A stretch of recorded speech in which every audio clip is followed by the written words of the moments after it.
Dobitnik nagrade Zlatni maslačak je film Stream of Love, Bujica ljubavi, rediteljke Agnes Sos. Film predstavlja vremešne stanovnike jednog sela u Transilvaniji koji izuzetno duhovito i iskreno govore o svojoj intimi i ljubavnim temama.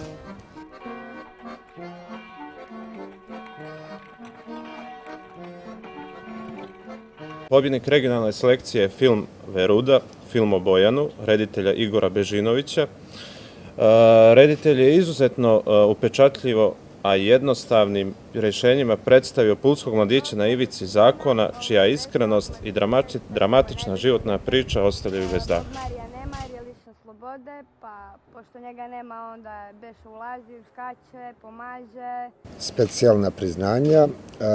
U međunarodnoj kategoriji je film redateljke Hane Polak, Something Better to Come, ili Bolji život, koji prati 14 godina glavnog karaktera Julu, jednoj od najvećih svetskih deponija. Film об одинокой девчонке. Этой ночью тот навеки не уснет, кто услышит эту песню, тот покоя. A dok u regionalnoj imamo dva priznanja. Jedna od nje je Ljubavna odiseja Tatjane Božić, a druga je Krš Vladimira Todorovića.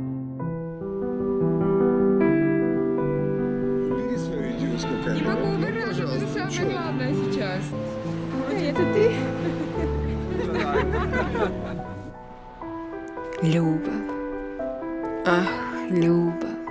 Jedino mjesto na kojem se osjećam sjedinjena sa svemirom. Znači, ove godine, kao i ranijih, imamo nagradu publike. Publika je odlučila da filmu Pepe Muhika, Lekcije iz Cvjetne aleje, dodijeli nagradu. Film je režirala Hajdic Pekonja. Svako večer je bio prvo puna bašta, bukvalno tražila se stolice više, donosili smo stolice iz kafea. Srećni smo i to što je bilo baš dosta mladih ljudi, jer smatramo da je važno da gledaju ovako odlične dokumentarne filmove.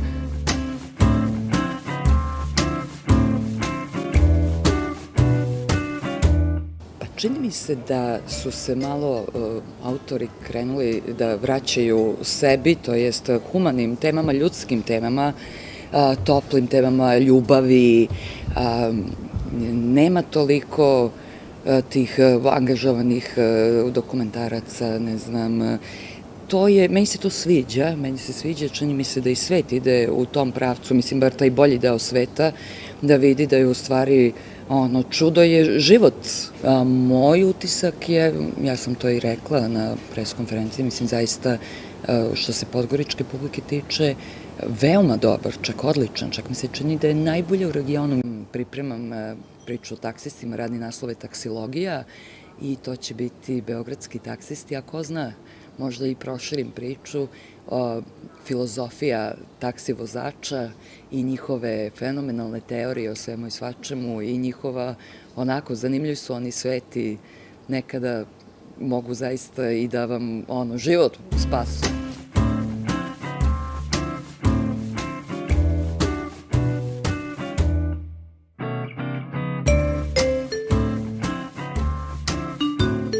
Underhill je odmah u startu postavio sebi visoke zadatke, jer svjedoci smo da kroz ovih nekoliko godina postojanja, nekoliko ovih izdanja, 6, da smo bili u prilici da vidimo svjetske dokumentarne filmove broj 1, što je zaista za Podgoricu jako značajno, i za publiku i za nas koji se bavimo filmom, jednostavno da smo u prilici da vidimo šta to sve ljudi rade u svijetu, šta znači dokumentarni film u pravom smislu te riječi. I mislim da kako vrijeme odlazi, kako sazrijevaju ti mladi ljudi koji završe na Cetinju, a ima i ljudi koji se bave dokumentarnim filmom, koji nemaju formalno obrazovanje, što nije preduslov, naravno. Znači, generalno, svakako mislim da treba posvetiti više pažnje dokumentarcu, jer Crna Gora je upravo poznata po kvalitetnim dokumentaristima, po filmovima koji su prikazivani i dobijali najznačajnije nagrade na najznačajnijim festivalima. Za dokumentarac ne treba nam ništa posebno, znači samo treba da pogledamo oko sebe i da pronađemo temu i da je tretiramo na pravi način.